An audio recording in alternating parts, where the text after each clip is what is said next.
Assalamualaikum warahmatullahi wabarakatuh. Selamat pagi pemirsa Tawakal yang dirahmati oleh Allah Subhanahu wa taala. Senang sekali saya Farid Hasan kembali menjumpai Anda. Dan pemirsa, di sebelah saya sudah hadir narasumber bernama Mbak Sisi. Nama ini kami samarkan demi menjaga identitas beliau.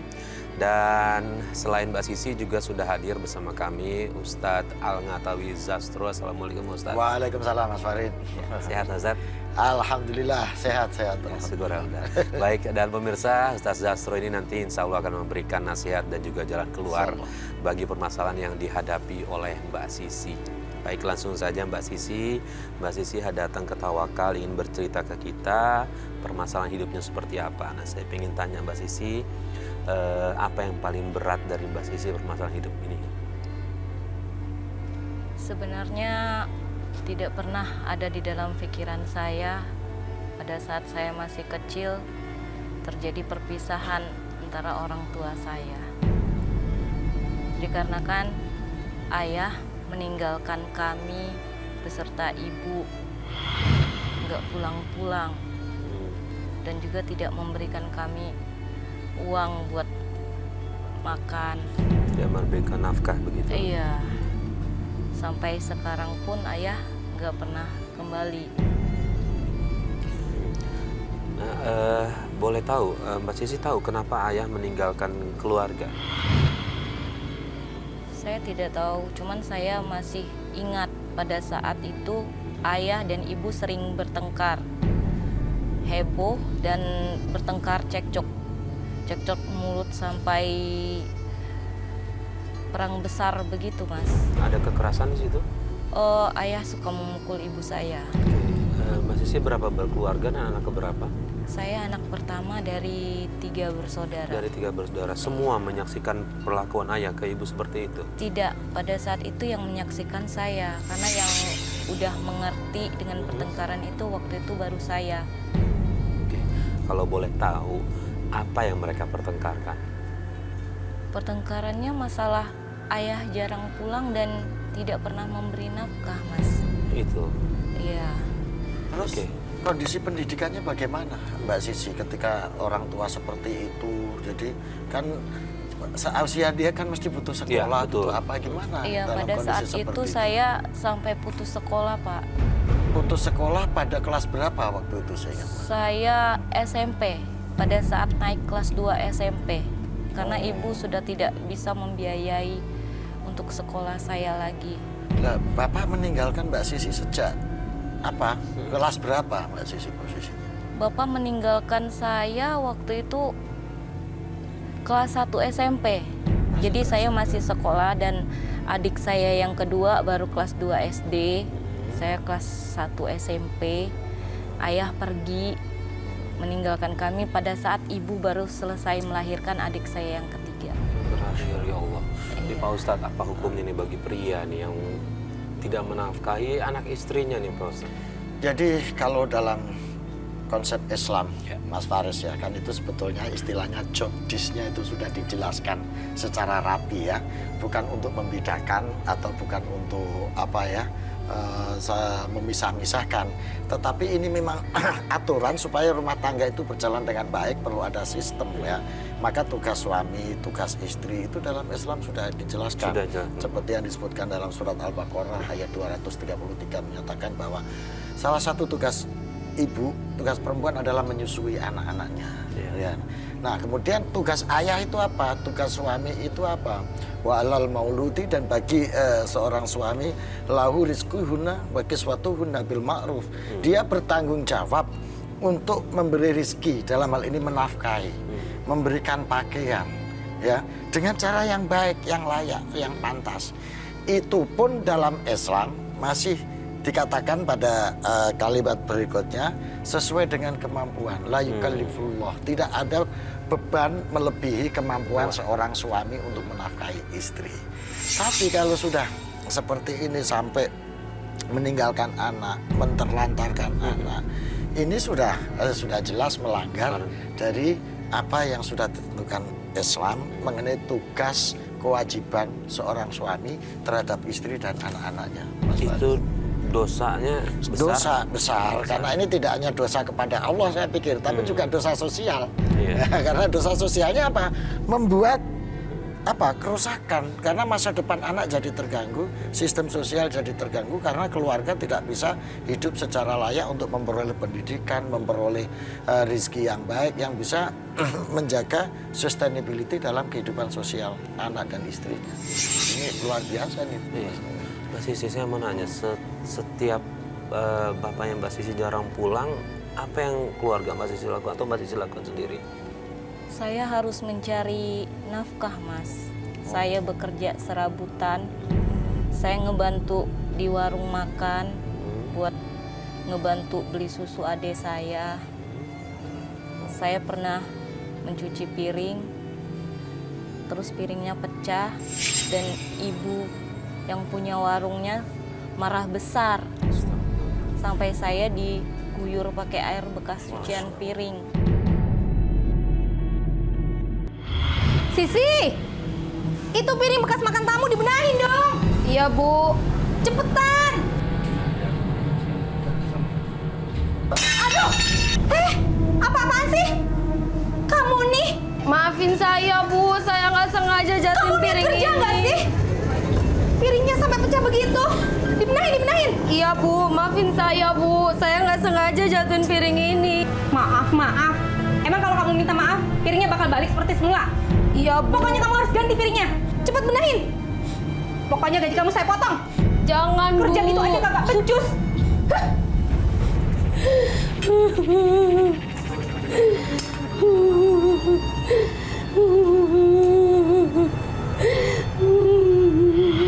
Dan saya tetap harus mengganti dengan dipotong dari gaji harian saya.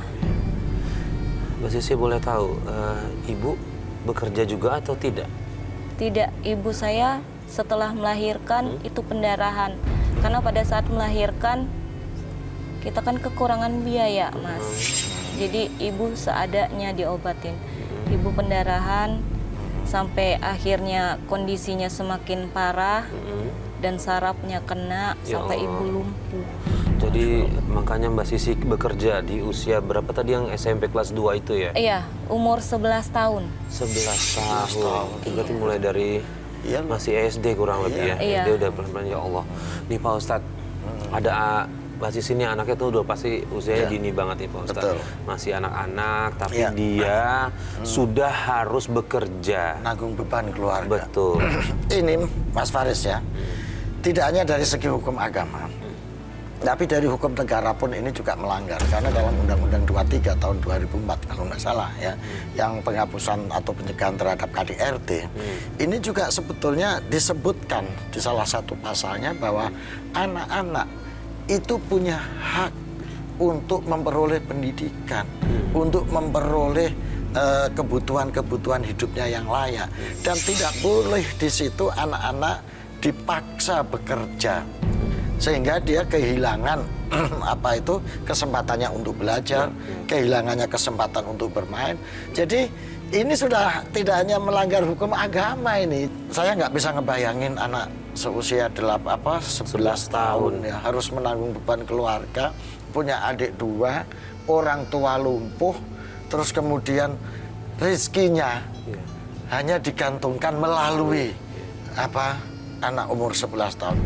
Saya nggak ngerti orang tua macam apa yang bisa melakukan seperti ini. Tapi saya nggak tahu apakah kondisi ini Bapak tahu atau bisa kontak Bapak ya yang sudah meninggalkan itu, Mbak Sisi. Ya. Tidak, saya tidak tahu kontak Bapak. Saya sangat membenci Bapak saya sejak saat itu. Ustadz ya, di luar dari perlakuan ayahnya seperti itu, kalau untuk Mbak Sisinya sendiri nih Pak Ustadz, apakah dari agama ini mendapatkan pahala yang besar dia bisa? Sudah pasti Mas Faris ya, karena Mbak Sisi ini bagi keluarganya sudah menjadi pahlawan. Jadi dalam keadaan terjepit, dalam keadaan terpepet, dia harus survive, dia harus hidup.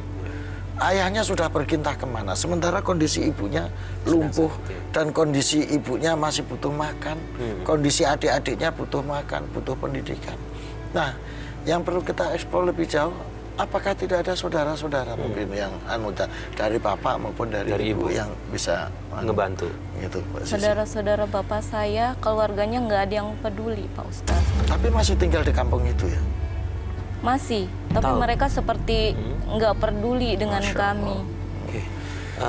Mbak Sisi tadi kan kerja saat ibu sakit ya, lumpuh dari gara-gara pendarahan itu ya. Iya. Boleh tahu berapa lama merawat ibu seperti itu? Saya merawat Dengan ibu kondisi seperti itu. 3 tahun, Mas. Karena keterbatasan untuk biaya. Buat makan saja saya susah.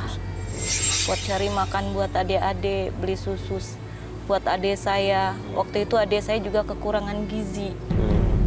Tapi saya harus bisa karena saya anak yang paling tua. Saya masih ingat, Mas, saat saya diusir oleh keluarga bapak saya karena saya cuma minta tolong sama bibi saya, Bi, ini adik saya lagi sakit, ibu saya lagi sakit, kami butuh untuk beli susu. Mereka pura-pura nggak tahu. Mereka berpikir ibu saya hanya apa sih, Mas? Pura-pura sakit. Pura-pura sakit dan selalu merongrong ayah saya. Padahal mereka nggak tahu apa yang terjadi dengan saya, dengan kami, dengan adik-adik saya. Terus kemudian setelah diusir, di situ diusir. Iya, setelah itu saya tidak pernah mau lagi menginjakan kaki di situ. Saya menganggap mereka sudah tidak ada. Mereka sudah mati. Saya cuma punya ibu saya pada saat itu. Saat ibu saya meninggal, saya menjadi semakin benci sama laki-laki. Jadi ibu meninggal di 3 tahun selama Mbak Sisi merawat itu ya? Ayah nggak tahu juga?